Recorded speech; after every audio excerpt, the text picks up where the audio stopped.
Aquí comienza Paralímpicos, el podcast del Comité Paralímpico Español, con David Blay.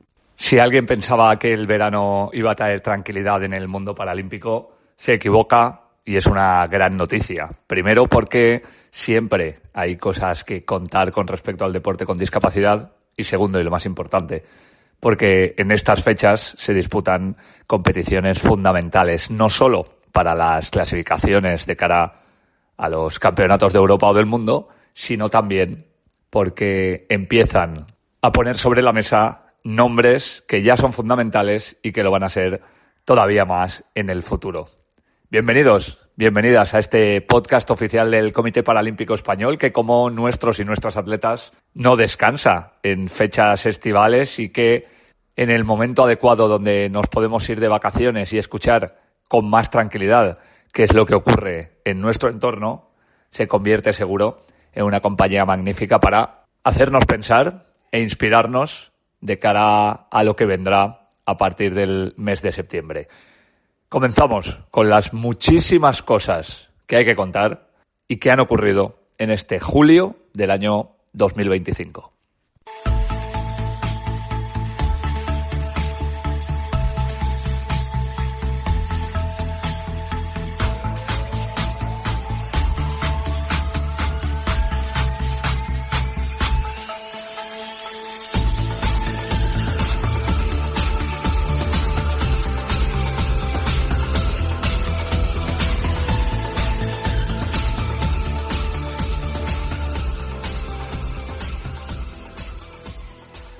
Ha sido un año de llegadas, pero sobre todo es un año de despedidas de aquellas personas que hicieron grande el movimiento paralímpico en España y que han hecho historia. Por eso hemos querido pedirle a Isabel Domínguez que en los últimos días de Alberto Jofre, como uno de los grandes responsables del Comité Paralímpico Español, repasara junto a él la trayectoria que ha llevado al mundo del deporte con discapacidad, a los logros y a las condiciones en las que nos encontramos hoy día. Cuéntanos, Isa. Muy buenas.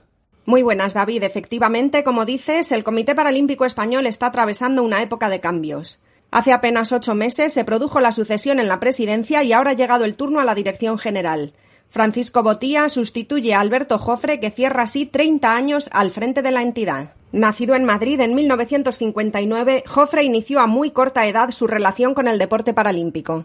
Yo adquirí la poliomielitis a los 4 años, a partir de ahí me llevaron a rehabilitación al Hospital del Niño Jesús y allí había una fisioterapeuta que se llamaba Berta, que me enseñó a nadar con 4 años, ¿no? Y ahí pues empieza mi vida deportiva y me marcó mucho esta fisioterapeuta. Me hizo ver que nadando en un medio en el que no tenía ninguna dificultad, pues podía desarrollarme. Y luego ya pues empecé a nadar en el Club de Tenis Chamartín, después en la Latina, me enteré que había competiciones de personas con discapacidad, fui a los campeonatos de España en Vigo y de ahí pues ya competiciones internacionales, ya todo el desarrollo en mi vida, ese fue el inicio.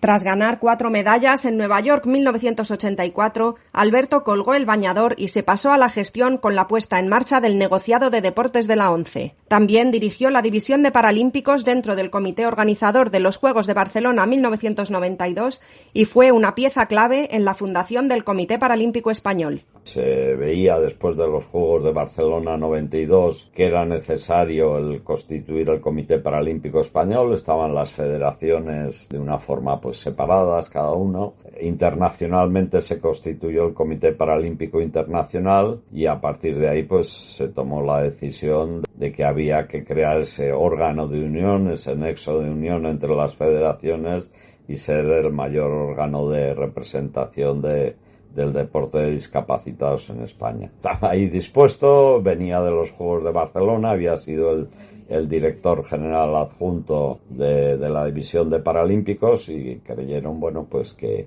podía ser un dinamizador de ese futuro Comité Paralímpico Español. 10 años más tarde llegaría el que probablemente ha sido el mayor avance para los deportistas con discapacidad españoles hasta la fecha, que fue la aprobación del Plan ADOP. Desde el 95 llevábamos reivindicando el que hubiera un trato especial para el deporte de personas con discapacidad. En la década de los 90 se había constituido el ADO, que era un sistema en aquellos momentos de financiación muy importante para el deporte olímpico, y ahí reivindicábamos que el deporte paralímpico también de alta competición también tuviera un sistema de financiación, ¿no? El punto clave es que todo el mundo estaba de acuerdo a que hubiera esa financiación, y ahí la oferta que nos hicieron fue que nos daban el 10% de los ingresos de ADO, ¿no? Que en aquellos momentos estaban en unos 50 millones de euros en 4 años, en un ciclo olímpico. O sea que eran unos 5 millones. Entonces ahí fue una de las decisiones, yo creo, más importantes. Entre todos, pues decidimos no aceptar esa oferta. Al acuerdo que se llegó es que el Comité Paralímpico gestionaba los ingresos y los gastos del futuro ADO. Todos los ingresos para el comité y todos los gastos los manejaba el comité. Y esa fue una decisión que con el transcurrir de los años pues se ha demostrado que fue tremendamente acertada. Hoy en día el ADO paralímpico es totalmente independiente, está equilibrado en ingresos y gastos. Hay que ver cómo está el ADO olímpico en estos momentos, totalmente subvencionado por el gobierno español. A lo largo de estos 30 años se han logrado grandes avances para conseguir la normalización de los deportistas paralímpicos, tales como su consideración como deportistas de alto nivel, su incorporación a los centros de alto rendimiento o la equiparación de los premios por las medallas en Juegos. Pero tal vez la asignatura pendiente sea completar su inclusión en las federaciones deportivas de personas sin discapacidad. Yo como ex deportista paralímpico y medallista siempre me he negado, por tener una discapacidad, a estar segregado en una federación de discapacidad, ¿no? Toda mi vida de pequeño pues estuve entrenando con deportistas sin discapacidad, y por lo tanto creo que esa integración se tiene que realizar antes o después, pero no tiene que ser una integración forzada a cualquier precio, ¿no? Hay que hacer una integración que la Federación Olímpica que lo reciba tiene que estar convencida, o la Federación de Discapacidad que cede el deporte tiene que estar convencida, y por supuesto lo que tiene que estar garantizado es una financiación. Hablar de integración sin aporte económico es una quimera y no tiene sentido. Echando la vista atrás, Jofre recuerda cuáles han sido los momentos más dulces y más amargos de su trayectoria. Dos momentos para mí en toda mi vida deportiva: la celebración de los Juegos Paralímpicos de Barcelona 92 y el segundo momento, la aprobación del Plan ADOP. Esos yo creo que son los dos momentos que recuerdo con más cariño en toda mi vida. Sin lugar a dudas, el más amargo, los Juegos de Sydney, con la participación de deportistas que no tenían discapacidad intelectual. Eso es una cosa que no me la perdono. Yo estuve con ellos, y no darme cuenta de que no tenían discapacidad intelectual y que estaban participando ahí, para mí es que aún lo recuerdo y aún tengo pesadillas con eso. Y aunque se siente satisfecho por el trabajo realizado, es consciente de que aún queda camino por recorrer para mejorar las condiciones de los deportistas españoles con discapacidad. Bueno, yo creo que hemos dejado un legado entre todos, todo el equipo del comité, todos los directivos, todos los patrocinadores, todos los medios de comunicación, todas las federaciones, nuestros deportistas. Yo creo que vamos haciendo un camino que es largo, pues yo creo que queda un trabajo por hacer. Es verdad que hemos avanzado muchísimo entre todos los miembros de la familia paralímpica, pero aún queda trabajo, aún hay barreras que impiden la práctica deportiva. Hoy en día una persona con discapacidad, un derecho fundamental recogido en la ley del deporte, no puede hacer deporte en cualquier sitio, donde quiera y cuando quiera, ¿no? Hay barreras que impiden la práctica deportiva a las personas con discapacidad, y yo creo que eso es lo que hay que seguir trabajando. Para finalizar, Alberto Jofre comparte con nosotros su valoración personal tras estas 5 décadas vinculado al deporte paralímpico. Una felicidad inmensa, ha sido un lujo estos 30 años, que te paguen por hacer lo que te gusta, lo que más te divierte, lo que te entusiasma, pues ha sido un lujo. Yo creo que he tenido una suerte tremenda de vivir 30 años haciendo lo que realmente me gustaba y luchando por un objetivo en mi vida, que era el deporte de personas con discapacidad. Ha hecho historia en el deporte paralímpico Alberto Jofre y la hace cada mes el director de comunicación del Comité Paralímpico Español. Repasamos con Luis Leardi, en su minuto paralímpico histórico, algunos de los datos e historias más interesantes de los últimos años. Muy conocida es la cruda competición que tiene Teresa Perales con el olímpico Michael Phelps por superar las 28 medallas que cada uno de ellos tiene en natación, en los Juegos Paralímpicos la española y en los Juegos Olímpicos el norteamericano. Y es que Teresa Perales es de lejos la deportista española con mayor número de medallas logradas en los Juegos Paralímpicos, con 7 de oro, 10 de plata y 11 de bronce. Pero curiosamente, la nadadora aragonesa no es la deportista española con mayor número de medallas de oro paralímpicas, ya que ese honor lo tiene la atleta burgalesa y ciega total Purificación Santa Marta, que se hizo con 11 medallas de oro junto a otras 4 de plata y 1 de bronce en sus 7 participaciones en ediciones de los Juegos entre los años 1980 y 2004. En el cuadro de honor de deportistas españoles con mayor número de medallas en Juegos Paralímpicos continúan la lista 3 nadadores, todos ellos con 16 medallas. Estas estrellas no son otras que el guipuzcoano con parálisis cerebral Richard Oribe, el gallego con paraplegia Sebastián Rodríguez y el mallorquín con discapacidad física Xavi Torres. Además de ellos, cabe mencionar el caso de Ricardo Ten, que tiene 10 medallas, pero en 2 modalidades distintas. Natación, con 6 medallas desde Atlanta 1996 a Londres 2012, y las 4 restantes en ciclismo en los Juegos de Tokio y París. También podríamos mencionar a José Manuel Ruiz, que es el español con mayor número de participaciones en Juegos Paralímpicos, algo que logró en los Juegos de París con 8 participaciones y con un total de 5 medallas en total. O asimismo, aquellas deportistas que no pueden ganar más que una medalla en cada edición de los Juegos, en deportes como el judo, donde Carmen Herrera tiene 3 medallas de oro en sus 3 participaciones en Juegos y Marta Arce 2 platas y 2 bronces en sus 4 Juegos Paralímpicos disputados. Y para cerrar el repaso de medallas, acordémonos también de los entrenadores que tanto influyen en la consecución de estos éxitos. En ese capítulo tenemos al único entrenador que ha asistido a todos los Juegos Paralímpicos de verano entre Seúl 1988 y París 2024. Se trata de José Luis Vaquero, seleccionador de natación de la Federación Española de Deportes para Ciegos y responsable de la preparación de una treintena de nadadores que han logrado alrededor de 90 medallas en todos esos Juegos Paralímpicos.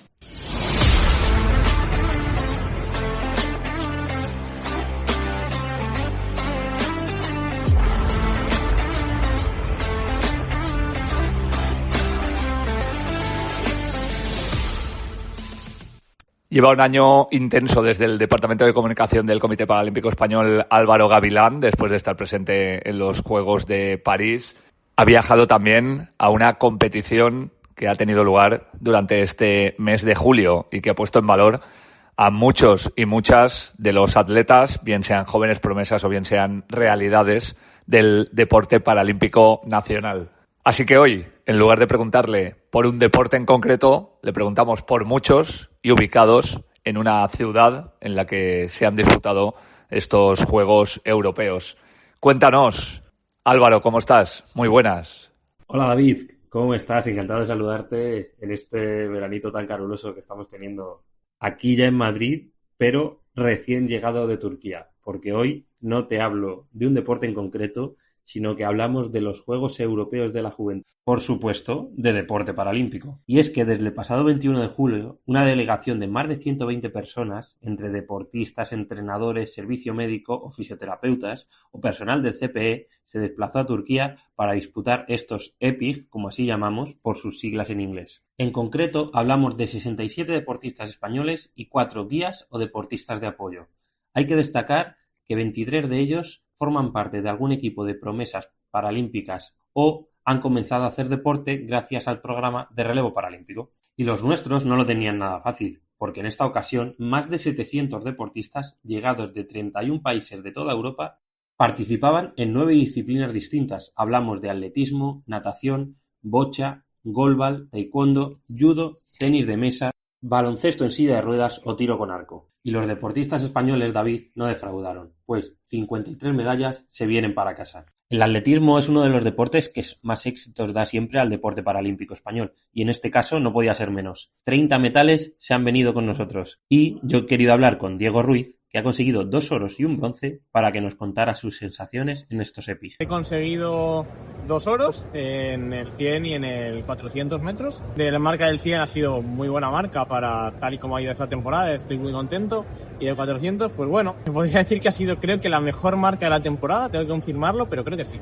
Así que muy buenas sensaciones y muy buenos resultados, la verdad. El segundo deporte con más medallas ha sido el tenis de mesa, y esto no es de extrañar si se ve el gran trabajo que se está haciendo con la cantera y el equipazo que se está formando, atento al tenis de mesa español en los próximos años. He hablado con María Migueles, que nos contaba lo contenta que estaba con su rendimiento en este torneo. Muy contenta por los resultados, pero también por el nivel de juego que he mostrado. Creo que ha sido de los mejores torneos que he jugado la temporada, muy lineal, en el buen sentido, y con eso me voy. El siguiente deporte con más medallas fue la natación, 4, y además todas conseguidas por la misma persona, la jovencísima nadadora de 15 años, Catalina Sagastizábal, que nos comentaba que lo que más le gustó del campeonato era el gran ambiente que había dentro del equipo español. Vamos a intentar dejar el listón de España bastante alto. La piscina, tanto como en los otros deportes, la animación se notaba mucho y luego había mucho equipo. A las medallas que te he comentado hay que sumar 2 en taekwondo y 2 en judo. Y muy cerca estuvieron de las medallas Ismael Muñoz en bocha, que se quedó cuarto, y cuarto también se quedó el equipo de golbal. Y es que todos estos deportistas, David, tienen un sueño, y mejor que decírtelo yo que te lo digan ellos mismos. Nos escuchamos el mes que viene. Un abrazo. El sueño a largo plazo es poder clasificar para los Juegos Paralímpicos de Los Ángeles 2028. Me gustaría poder ir a un mundial y ya pues a Los Ángeles. Ir a los Juegos Paralímpicos en Los Ángeles en 2028. Ojalá unas Paralimpiadas.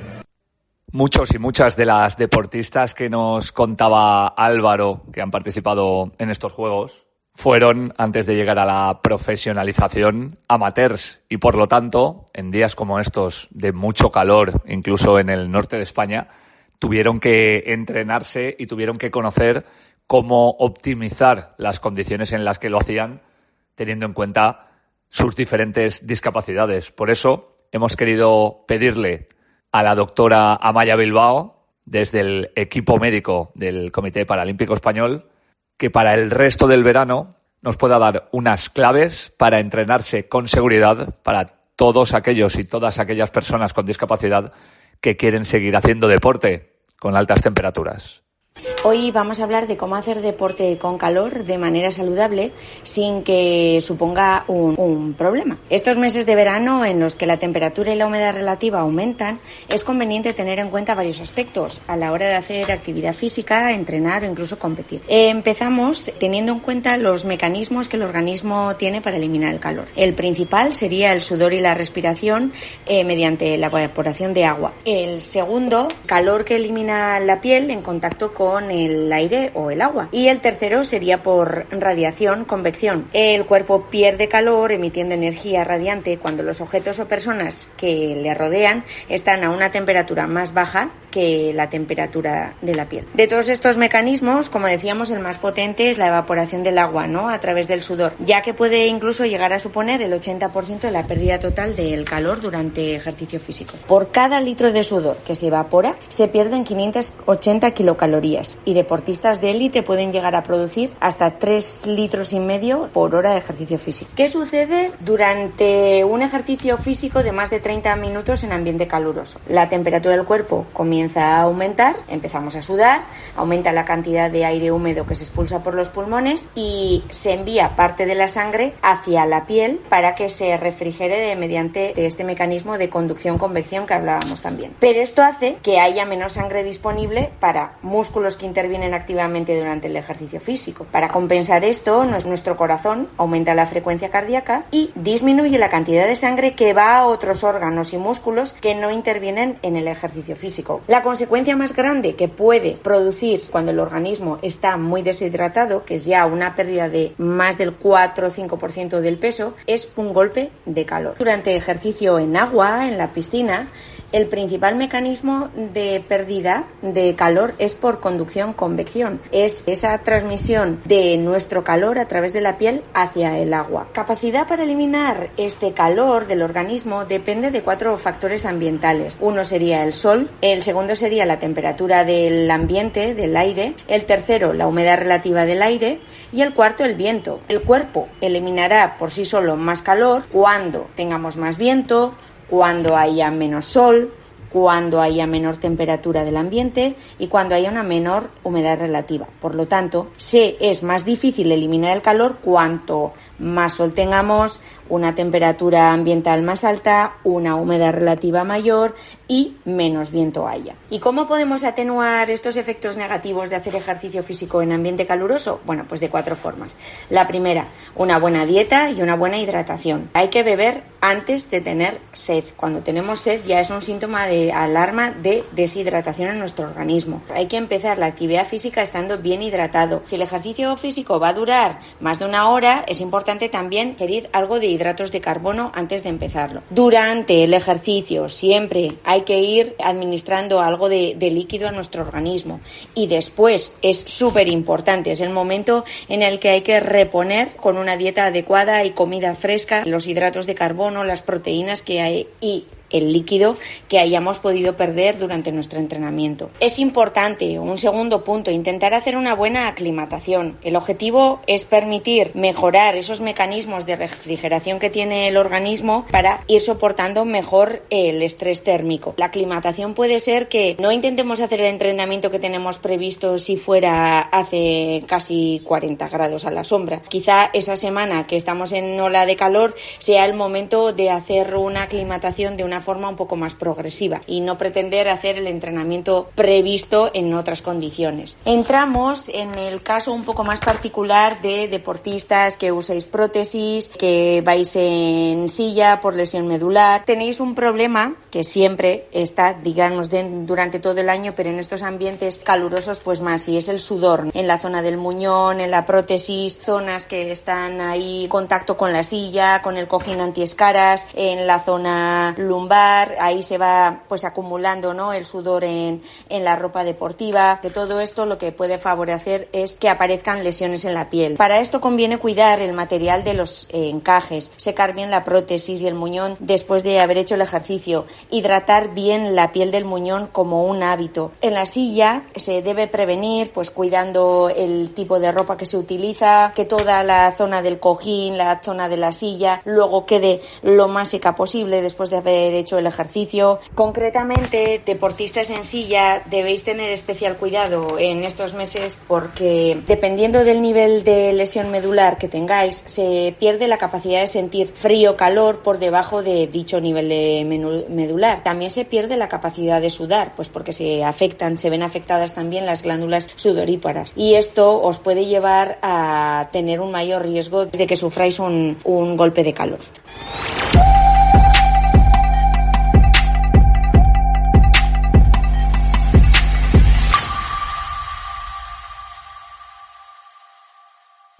Hemos hablado en esta sección con padres y madres de niños y niñas que nacieron o que tuvieron una discapacidad sobrevenida y se han dedicado al mundo del deporte. Hemos hablado con hermanos y hermanas y hemos hablado con esposas, pero nos faltaba tener una parte que es la del otro lado, la de los hombres que han estado conviviendo y que siguen haciéndolo con atletas y con deportistas paralímpicas que además tienen historias que confluyen porque, por ejemplo, cuando hablábamos con la hermana de Héctor Cabrera, ya nos contaba cómo había sido crecer con su hermano notando desde el inicio la discapacidad. Cuando hablábamos con Celia, la mujer de David Casinos, que es una historia algo parecida a la que vamos a vivir aquí, nos contaba también cómo se inició aquella relación, pero la realidad es que hay muchísimas formas de complementarse y una de ellas, además, es una de las historias más bonitas que nos ha dado el mundo del deporte para personas con discapacidad en los últimos años, porque venimos de un atleta de alto nivel que conoce a una atleta de alto nivel que conecta enseguida con ella y que no solo genera una vida personal en común,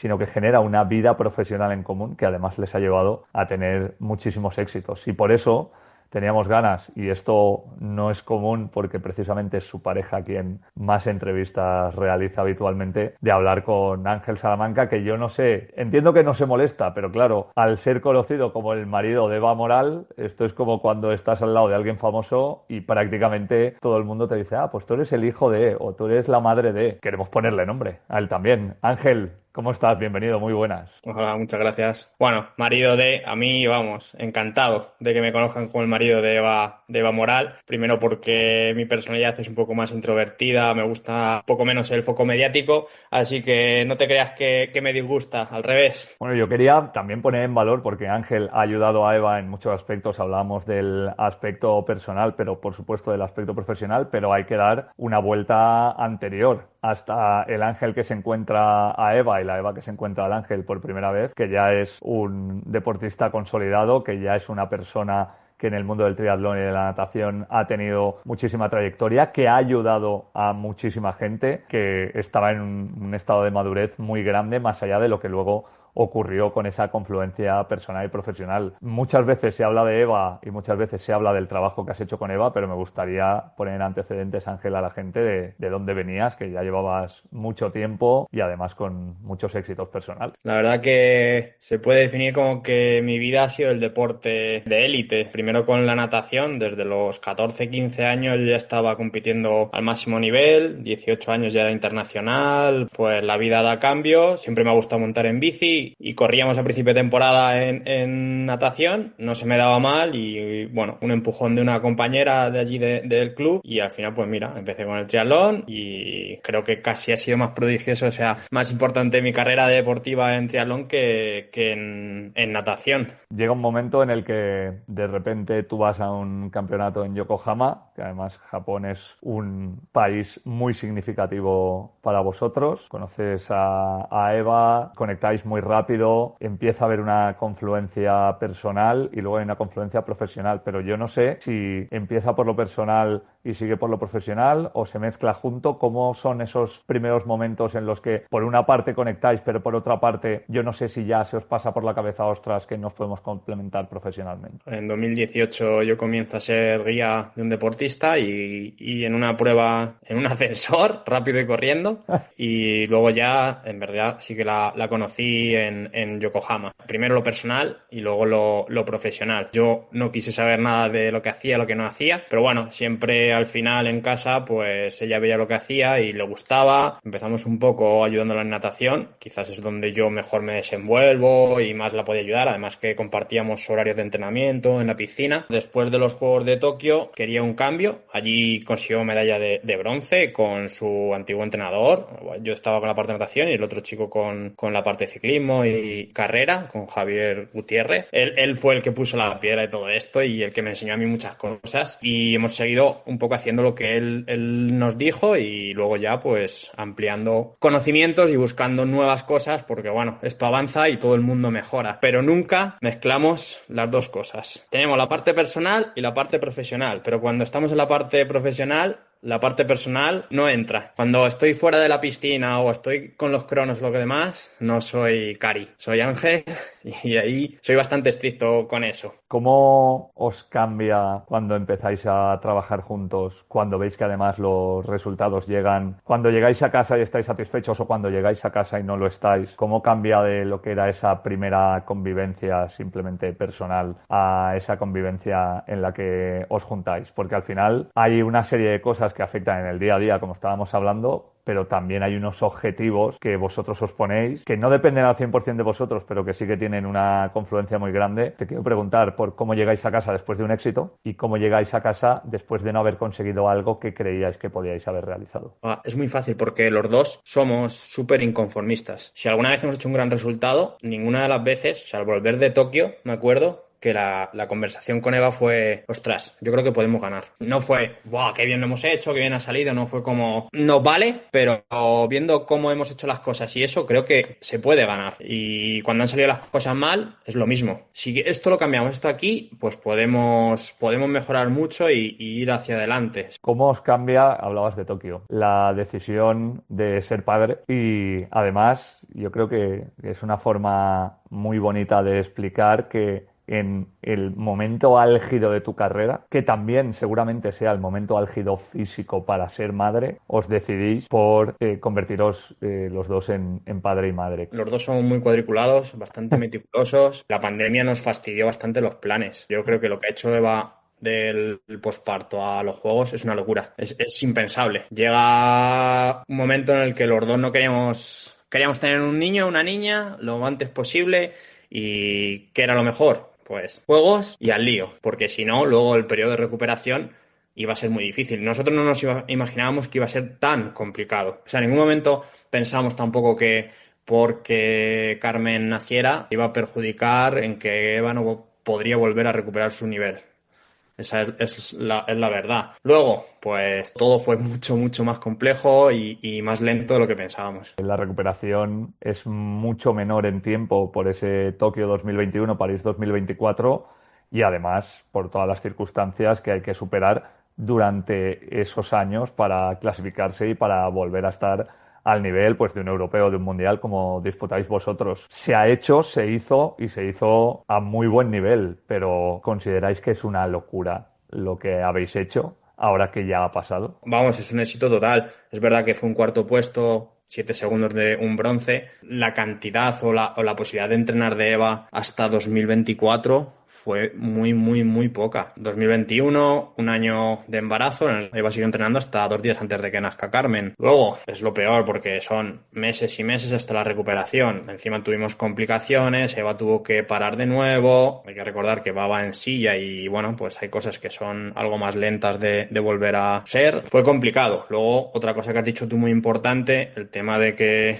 aunque ahora ya lo han revisado, perdemos clasificación. Es no poder competir. Todo se precipitó, intentar ir corriendo deprisa y en algunos momentos muy, muy, muy justitos. De los 3 años, Eva solo ha podido entrenar al 100% apenas 9-12 meses. Bueno, y aún así, como tú dices, os quedáis a 7 segundos del bronce y aún así cuando volvéis a casa está vuestra hija, que yo creo que es lo que cambia absolutamente todo. Y lo decías tú y me ha gustado mucho esa expresión, que nadie se olvide de que Eva va en silla, porque muchas veces da la sensación de que se ha normalizado tanto, y creo que es una buena noticia, que las personas se olvidan de ello. Pero te quiero preguntar a ti precisamente por cómo es entrenar con Eva, aunque sea una persona autónoma, al final no tiene movilidad de cintura para abajo. ¿Cómo es entrenar teniendo en cuenta que tenéis una niña y hay que compaginar todo esto? ¿Cómo es una recuperación de una persona en silla después de un parto que además ha tenido dificultades? Siempre los ponemos como héroes, pero sufren exactamente igual que el resto y de hecho hay muchas cosas que se acaban por no ver, ¿no? Como tú dices, lo mejor es que se normalice, pero bueno, aunque todo se normalice, siguen teniendo hándicaps. Entrenar con Eva, tenemos suerte de que donde entrenamos casi todo es bastante accesible, pero cada vez que nos tenemos que mover, pues te encuentras con 1000 problemas. Vale, llegar a una piscina que simplemente tiene 3 escalones, o que no tiene acceso, o que no se puede duchar, o que los vestuarios están ocupados. Pistas de atletismo, ¿cuántas veces nos hemos tenido que ir a la carretera a entrenar? Porque en la pista de atletismo era inviable. Y bueno, y la bici pues es salir a carretera y con cuidado y siempre acompañada. Y en el día a día, a mí me decía David Casinos que él nunca le ha dicho abiertamente a sus hijos que es ciego. Me imagino que Carmen dentro de nada preguntará por qué mamá está sentada todo el rato, ¿no? No ha habido esa conversación como tal, pero sí que alguna vez, pues por ejemplo, nosotros vivimos en una casa adosada y tiene escaleras y tiene ascensor. Y a Carmen le gusta ir por las escaleras. Claro. Y alguna vez le ha dicho a mamá, por las escaleras. Y claro, Eva le dice, no, mamá no puede ir por las escaleras. Ella ya entiende cosas que Eva no puede hacer. Pues hay que decírselo, vamos a correr. Y Eva le dice, yo no puedo correr, yo corro contigo. Porque ella se mueve con ella, pero yo no puedo mover las piernas. Es un poco, pues, le vas diciendo la realidad y ellos, pues, poco a poco lo van procesando. No ha llegado el momento de que ella haya preguntado, creo que con 3 años todavía no tienen esa capacidad de saber por qué. Para ellos no es fácil. Yo muchas veces Eva lo hablaba, que a ella le gustaría, pues, poder correr con Carmen, tirarse del tobogán mismo. Pues Ángel, por la parte que te toca, enhorabuena por los éxitos que son conjuntos, tanto tuyos como de Eva, a nivel personal y a nivel profesional. Enhorabuena por ese gran éxito que es Carmen y que me imagino que ya querrá correr con sus padres y ya querrá nadar y ya querrá montar en bici y de ahí nos vais a poder escapar. Y ojalá que, ya me imagino que no vas a dar muchas más entrevistas porque las que las da Seba, pero ojalá que tengas muchas más entrevistas en el futuro porque signifique que habéis tenido muchos más éxitos. Muchísimas gracias. Gracias a ti. Aunque no haya más entrevistas, yo estoy encantado de contaros un poco la otra parte que la gente no ve, y aquí estoy para el que lo necesite, tanto entrevistas como a lo mejor familiares de otros deportistas que a veces no saben muy bien cómo actuar o cómo hacer las cosas. Entre nosotros creo que podemos ser una gran ayuda. Como siempre, la gran familia paralímpica que se ayuda entre ella. Muchísimas gracias. Un abrazo, Ángel. Un abrazo. Como veis, en el mes de julio no se para y el mes de agosto no es una excepción.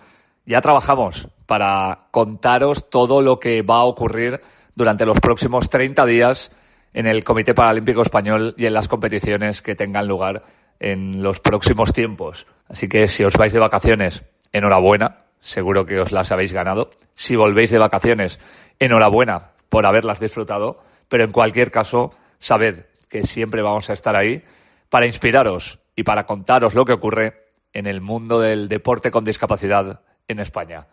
Muchísimas gracias y seguid disfrutando.